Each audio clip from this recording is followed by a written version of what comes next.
Samantala, iba't ibang sektor ang pinuntahan ng ilang senatorial candidate sa pagpapatuloy ng kanilang kampanya para sa eleksyon 2025.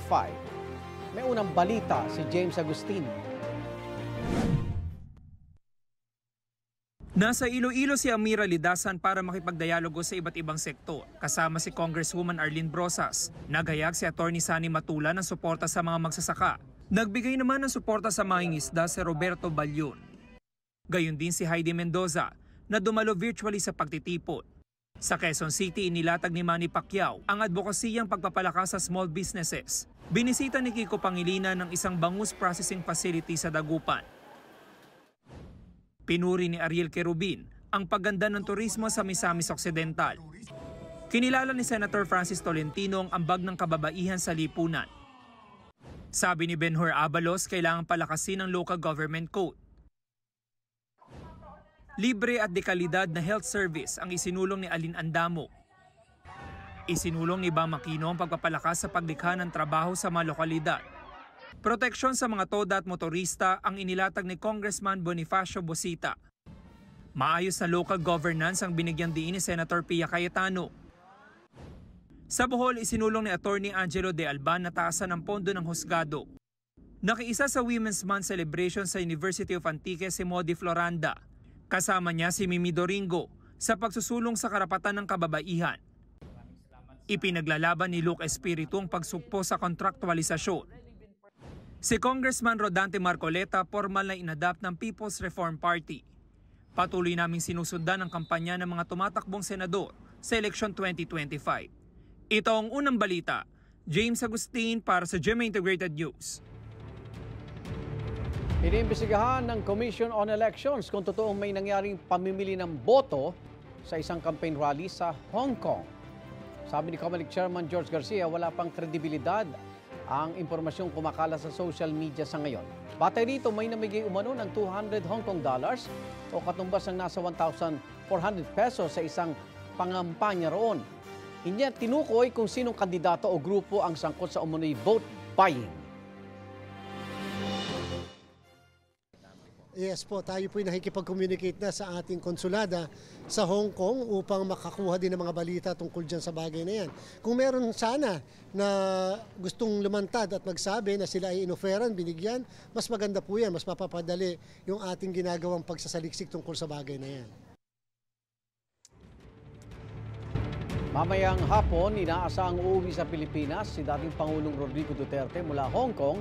Ayon sa dati niyang tagapagsalita na si Atty. Harry Roque. Sakaling may ilabas na arrest warrant ang International Criminal Court o ICC laban sa dating Pangulo, may pakiusap ang Malacanang sa kanyang mga taga-suporta. May unang balita si Ivan Mayrina. Justice Department man, PNP o Malacanang, wala pang natatanggap na anumang komunikasyon tungkol sa arrest warrant mula sa International Criminal Court laban kay dating Pangulong Rodrigo Duterte. Ang tanggapan ng ICC prosecutor, sinabing hindi sila nagkokomento tungkol sa mga ongoing investigation, kaya wala silang komento sa mga ulat ukol sa arrest warrant. Iniimbestigahan ng ICC prosecutor ang mga naganap na krimen umano mula November 1, 2011 hanggang March 16, 2019 sa konteksto ng war on drugs. March 17, 2019, nag-eepektibo ang pagkalas ng Pilipinas sa ICC. Pero miyembro pa rin ng Pilipinas ng Interpol. Kaya dati na rin sinabi ng gobyerno, hindi pwedeng basta baliwalain kapag sa Interpol idinaan ang request. Kung ang request for assistance in serving the warrant is to the Interpol, ibang batas naman yon, ibang international covenant, ibang treaty yung Interpol. Hindi naman tayo pumalas doon.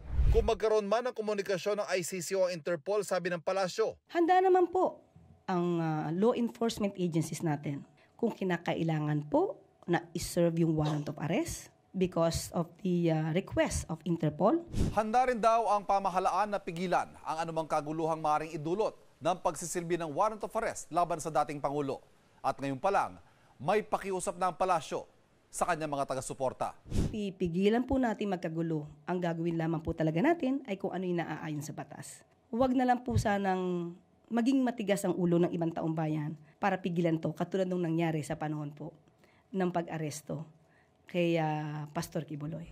Ayon sa DOJ, sakaling may notice mula sa Interpol, Tatanggapin ito ng National Central Bureau na binubuo ng PNP, Bureau of Immigration at NBI. All these requests, dadaan po kasi talaga yan ng evaluation. No? So we have to see that the Interpol request is a valid request. And that is the only time that it will be given due course, and on that basis, gagalaw na po yung mga ahensya. Sa ngayon, itiwala ang palasyo sa sinasabi ng kampo ng dating Pangulo na ang pagtungo niya sa Hong Kong ay para dumalo lamang sa pagtitipon ng mga OFW roon at hindi para takasan ang napapabalitang warrant. Dahil po hindi na po tayo miyembro, ay pwede naman silang dumiretso sa law enforcement agency, pwede rin silang dumiretso sa third-party country na miyembro pa din ng ICC. So, medyo malawak po yung magiging mga options ng ICC ngayon. Ito ang unang balita. Ivan Merina para sa GMA Integrated News. Kaugnay ng posibleng paglalabas ng warrant of arrest mula sa International Criminal Court, ICC, laban kay dating Pangulong Rodrigo Duterte, makapanayan po natin si Atty. Cristina Conti, ICC Assistant to Counsel. Magandang umaga po, Atty. Good morning, Igan. Opo. Bakit lumitaw itong ugong-ugong ng warrant of arrest laban sa dating Pangulo? Hindi pa ito kumpirmado, Atty. Conti? Opo, hanggang ngayon, wala pa rin kumpirmasyon or announcement galing sa ICC mismo o kaya sa Philippine government kung saan dapat napaabutan yung sila kung may warrant man. Opo. May mga... Palagay ko lumitaw Oo. dahil umalis siya ng bansa. Lagi naman pag gagalaw yung isang tao na subject ng posibleng warrant of arrest, magkakaroon talaga ng ugong. Oo. And pangalawa, kami talaga nag-aabang na ng warrant of arrest last year pa. Oo. Kaya actually hindi ko naman masabing fake news talaga or quote-unquote, no? Oo. Dahil posibleng meron na at alam niya. Isang bahagi din yun ng palaisipan natin ngayon. Opo. Pero makita na pumunta siyang Hong Kong hindi para takbuhan ito, kundi umatin sa isang political event. At siya mismo nagsabing magpapa-aresto naman siya eh. Yung pag-alis kasi niya ay hindi naman announced. Kaya yung punto ng pag-alis, Okay. Sabado pa lang, Opo. doon talaga magiging iikot ang chismis o ang spekulasyon. Kahapon nagkaroon ng linaw at kagabi yata namamanata siya. Babalik naman ako. Ano ba kayo? Oo. So nasang bahagi na po, attorney, yung investigasyon ng ICC. Investigation pa rin. Okay. Itong stage na to sa totoo lang ay confidential or Okay. secret. Para na rin pangalagaan, hindi lang yung mismong investigasyon, yung impormasyon na makukuha nila, kundi pati yung mga involved o sumasali dun sa investigation. Opo. Kasi hindi pa siya kaso. Kumbaga, hindi pa siya talaga iniimbestigahan na tipo. Ang iniimbestigahan kasi ngayon, sino ang may kasalanan. Mhm. Kaya habang hindi pa natin determina kung sino ang sa ICC kasi ang kakasuhan nila yung pinaka may kasalanan, syempre mag-iingat sila dahil baka magkaroon ng ibang galawan at magkaroon ng tampering with evidence. Okay, mahirap yan. O kaya pananakot ng mga witnesses. So doon sila pinaka natatakot itong ICC. Kaya sa ngayon, chill lang muna hanggang hindi pa talaga ina-anunsyo na una, may warrant of arrest na, pangalawa, na-issue na yung warrant of arrest, or pangatlo, nahuli na yung tao. Sa atin, wala pang gano'n na isinasa publiko.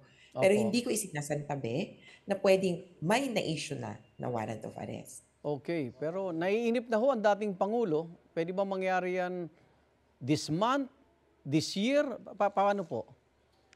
Naiinip na rin kami. Sa totoo, pwedeng mangyari ito soonest kung siya ay Anytime, pupunta okay. doon. Kasi ang problema, hindi naman problema, pero ang hinihingi ng ICC ay impormasyon. Okay. Kung kaya niyang pumunta doon at ibigay yung impormasyon na tama at hindi magsisinungaling lang o magde-deny lang, ay uusad tayo. Kumbaga kung aamin siya doon, paano, saan, sino-sino ang mga kasangkot, tuloy-tuloy ito, smooth sailing ito. Ang problema, kahit sabihin niya, hulihin niyo ako, katulad ng pag-amin niya, may 7 siyang pinatay. Ano pong pangalan? Saan po? Kailan? Hindi ko nabibigay. Kasi baka kasuhan niyo ako. Kaya sa pangkalahatan, kahit sinasabi niyang, huli kayo, hindi siya handa para sa trial. Hindi siya ready na magpahuli. Sabi niya lang yan. And actions speak louder than words. Maraming salamat, ICC Assistant to Counsel, Attorney Cristina Conti. Ingat po. Salamat, Igan. Ingat. Inirereklamo ng isang pasaherong pa-Taiwan na na-offload ang paraan ng pagtatanong ng isang immigration officer sa Ninoy Aquino International Airport. Ayon naman sa Bureau of Immigration, may kahina-hinalang travel pattern ang nasabing pasahero. Laging una ka sa balita ni Nico Wahe, exclusive. Ready to travel na raw to Taiwan para sa 3-day 2-night vacation si Brazil C. Sa kanyang March 5 flight, nag-video siya sa NAIA Terminal 3 dahil sa excitement. Regalo raw ng asawa ang ticket to Taiwan. Pero ang planong pag-unwind, naging stressful daw matapos ma-offload. Pagdating po dun sa booth ng immigration po, wala na pong tanong-tanong sa akin. Pinasunod na po agad ako nung immigration officer sa office nila. Tapos po, naghintay po ako ng mga ilang minuto bago po nila tawagin yung pangalan ko. So, bali, naghintay po ako. Pagkatawag po sa akin, sumunod naman po agad ako dun sa isang immigration officer. Dito na raw siya pinagtatanong ulit na parang may ginawang mali. Bigla po akong ginisa na, ipang ilang travel mo na to? Sabi ko, pangalawa po. Bali, sabi niya po sa akin, bakit ka pupunta ng Taiwan? Sabi ko, mag-aano lang po ako, mag-unwind lang po kasi po I have a depression din po this past month kasi po nakunan po ako. I had a miscarriage po before. Hinala niya may kinalaman ito sa naunang offload incident niya noong October 2024. Papunta raw siya noon ng Hong Kong kasama ang kanyang mga kaibigan nang i-offload din sila ng immigration. Pero nakaalis na raw silang magkakaibigan noong November 2024 pa Hong Kong at dumiretso sa Jeju Island sa South Korea. Noong pauwi, nag-connecting flight pa sila via Taiwan. Ang hindi pa niya raw nagustuhan, ang mga tanong na tingin niya ay hindi na kailangan. Tulad ng, may anak ka ba? Pahingi ng bank statement mo? May asawa ka ba? Anong trabaho ng asawa mo? Nung sinabi ko po na nasa government po yung asawa ko, bigla po siyang nagtanong na, anong ranggo ng asawa mo? Trauma raw ang inabot ni Brazil sa pagka-offload muli. Ibang usapan pa raw ang ginastos sa flight at hotel accommodations na abot sa 30,000 pesos. Kahit na meron naman po akong pinakitang proof na kaya ko pong gastusan yung sarili ko po sa travel ko po. Na parang wala ba akong karapatang mag-multi-city ng travel. Ayon sa Bureau of Immigration, may kahina-hinalang travel pattern na nakita kay Brazil. May mga inconsistencies po doon sa statements niya at saka mga documents na pinakita po. Nakitaan din po siya ng suspicious travel patterns doon po sa kanyang mga biyahe na ipipresenta. Hindi raw madetalye ng BI dahil pribado raw ito, pero karaniwan daw nakikita ito sa itinerary ng turista. Yung itinerary po siguro ng isang individual is part of the things that we are looking into, as well as kung nakikita po itong pattern na ito in previous cases of human trafficking. If this travel pattern keeps on repeating, halimbawa, or nakita sa isang individual ngayon, at ito po yung paulit-ulit na nakikita sa mga previous cases ng mga human trafficking victims, it becomes a red flag for the immigration officer who is assessing the traveler na nasa harap niya. Wala rin daw kinalaman ng dating record na pagka-offload ni Brazil, kaya ito nangyari ulit. Kaugnay naman sa ibang mga tanong na tingin ni Brazil ay hindi kailangan, iimbestigahan daw ito ng BI. Hearing that po, yung mga posisyon or rango ng partner would not siguro be part of the regular questions of an immigration officer because it does not say anything about the travel. May babalik pa kaya ang ginastos niya sa flight at hotel? Kung makita po natin na meron pong lapses doon sa immigration officer, sa actions po ng immigration officer, it is well within the right po of the subject na mag-request po kung ano po yung nakikita niya na kinakailangang action against the officer or against po or dun po sa kanyang kaso. Maaari rin daw magreklamo si Brazil sa Bureau of Immigration kung tingin niya walang dahilan para ma-offload siya. Ito ang unang balita, Nico Wahe, para sa GMA Integrated News. Kabinado ang Office for Transportation Security o OTS na may maling ginawa ang tatlo nilang personnel na nangharang at nag-inspeksyon sa bag ng isang pasahero. Sabi ng OTS, kung may nakitang irregularidad, na-check na dapat agad sa X-ray counter pa lang. at hindi na nakarating sa boarding gate. Kapag nakalampas daw kasi sa X-ray screening, ibig sabihin ay cleared na. Pinarepaso na ng Department of Transportation ang inspection protocol. Ang bagong kumpanya na may hawak sa NAIA, nakipag-unayan at pinaubayan na raw sa OTS ang investigasyon. Sa ngayon, inalis muna sa pwesto ang 3 sangkot na tauhan at inilagay sa floating status. Depensa ng 3 tauhan, may nakita talaga silang bala o basyo sa mga bagahe pero hindi naman sila sigurado kung kanino. Isa pa sa inirereklamo ng pamilya ng hinarang na pasahero ang tila kawalan daw ng professionalism ng mga OTS personnel na nanita. Patawa-tawa pa anya ang mga empleyado ng mangharang at gawing ang inspeksyon. Akala ko nga po namin talaga nagpa-prank siya kasi hindi po yung the way na dinideliver niya yung message parang hindi wala pong professionalism. Tatanggalin ko yung smirk o yung ngisi sa mga mukha ng mga unprofessional, abusive at mga aruganteng kawani ng OTS. Hindi po kailangan bastusin o iharas ang ating mga pasahero. Kaunay pa rin ang usaping yan, mga kapuso. Makaparayan po natin si Office for Transportation Security Administrator Undersecretary Arthur Bisnar. Yusek Bisnar, magandang umaga po. Magandang umaga po, Igan. Ano na po latest natin sa investigasyon dito sa mga 3 inireklamong OTS personnel? Sa ngayon po, mula po nung Sunday, nung lumabas po itong issue na ito, nagsimula na po yung initial investigation at kahapon po, formally po, na-subject na po sila for investigation po, yung actual po na investigation. Opo.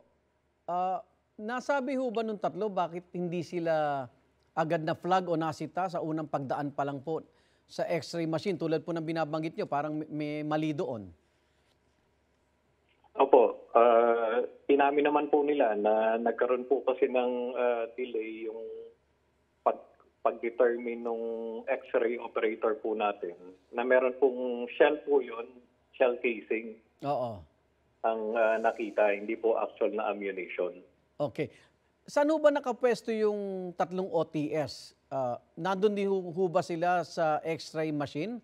At sinabi lang nung nakakita at uutos lang po ba sa OTS yun, yung pagsita? Hindi po. Doon po sa screening area po, nandun po yung X-ray machine po natin. Opo. Usually po, mga 5 to 7 personnel po natin ang nandyan per machine, Opo. per checkpoint ang tawag po. Opo. Security checkpoint. So at that time po, may kanya-kanya po silang duties, mas meron po silang supervisor. So nandun po sila. Opo. Nandun po silang 5. So kanino po manggagaling yung utos na kapkapin yung bag nitong pasahero? Ano po, pag nag-determine po nung X-ray operator po na meron pong prohibited item doon sa bagahe, then siya po ang magpa-flag, siya po ang magsasabi na kailangan po yung manual inspection. Opo. Gaano po kalayo yung X-ray machine doon sa boarding gate?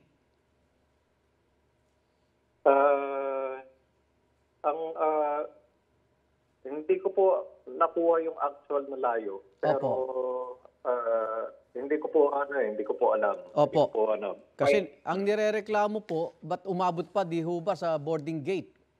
Dapat doon pa lang po sa screening na sinasabi nyo nasita na yung pasahero. Opo, tama po 'yun. So doon pa lang po meron na pong problema. Kasi po delayed yung pag-detect nila, delayed yung pag-flag, tapos ano po siya case of mistaken identity pa. Oo. Kasi upon review of the CCTV po, hindi po talaga sila. Opo. At hindi po sila. Sabi nung hinarang na pasahero, hindi raw match sa laman ng bag yung ipinakitang X-ray picture sa kanila. So ibig sabihin may ibang bagahe na pero may basyo pong inilusot ano? Opo. Hindi po kasi nila na-detect yun. Hindi po nila na-pinpoint talaga kung sino yung may dala. Pero sa sa review po namin ng CCTV, nakita po namin, sinusubukan nga po namin i-identify kung actually po mga mga geriatrics, mga senior citizens po. Okay.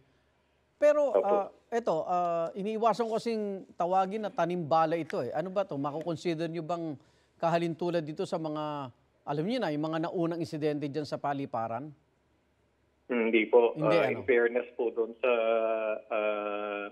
lahat ng involved na OTS personnel, hindi naman po, I don't think po meron silang intensyon na magtanimbala o magplant ng evidence doon po sa complainant. Opo. So ngayon po, Yusek, ano po yung mga pagbabago na ire-recommenda ninyo dito sa inspection protocol para maiwasan na po ito? Una po is let me take this opportunity po na para masabi po na on behalf po ng OTS, ako po ay humihingi ng dispensa paumanhin doon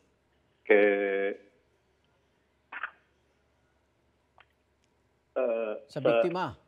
Sa mga na-involve po ng mga pasahero po natin. Opo. Tapos pangalawa po, ang in-order po ng ating magbutihing secretary is other than the investigation, kailangan po magkaroon ng institutional changes. So ito po in the form of policy review at ano po siya, rebasahin. Kasama na po dyan yung training kasi kailangan po ng sensitivity training. Opo. Sa hapon po, pagkatapos po namin mag-press con ni Secretary po, minute ko po yung mga terminal chiefs all over the country. At sinabi ko po sa kanila kung ano yung nangyari at ano ang expectations lalo ng mga hindi sumusunod sa patakaran. Kasi po ito po yung simpleng smirk o ngisi o yung nakaka-insulto. Tawa. Opo, malaking po yun malaking insulto po doon kasi po depende sa sitwasyon eh. Opo. So simple na facial contortion. Opo. Talaga pong ibang meaning para sa gaya po ni Ma'am Ruth Adele. Opo. Sa Kanikay. Opo. Okay. Maraming salamat po, Office for Transportation Secretary Administrator Undersecretary Arthur Bisnar. Ingat po. Opo, thank you very much po, Igan. Maraming pong salamat.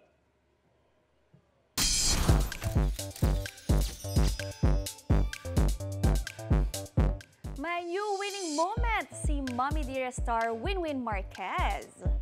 Sa kanyang Instagram account, shinare ni 2017 Reyna Hispano-Americana ang dance bonding kasama ang anak na si Luna. Finlex ni Winwin ang kanyang dancing prowess na ginagaya naman ng very cheeky na si Luna. May caption pa yan na, "Hi Luna, anak nga kita." Ang adorable video ng Magmami may over 300,000 views na. Napaka-cute! Mabuhay! At kahit saang lupalop daw ng mundo, may Pinoy. Kaya ang ilang Pinoy abroad may kakaibang teknik para maispatan ang kababayan. Uy! Philippines! Philippines! Kuha yan uploader na si ZL na isang grade 12 student sa Vancouver, Canada. Kwento niya, may mukhang Pinoy sa kanilang math class. Nahiya raw siyang lapitan ang kaklase. Para makasiguro, gumamit siya ng technique o pagsip-sip. Aba, napalingon. Kumpirmadong Pinoy. Viral ang video na yan na How to Spot a Pinoy in Canada sa TikTok na may 8.6 million views na.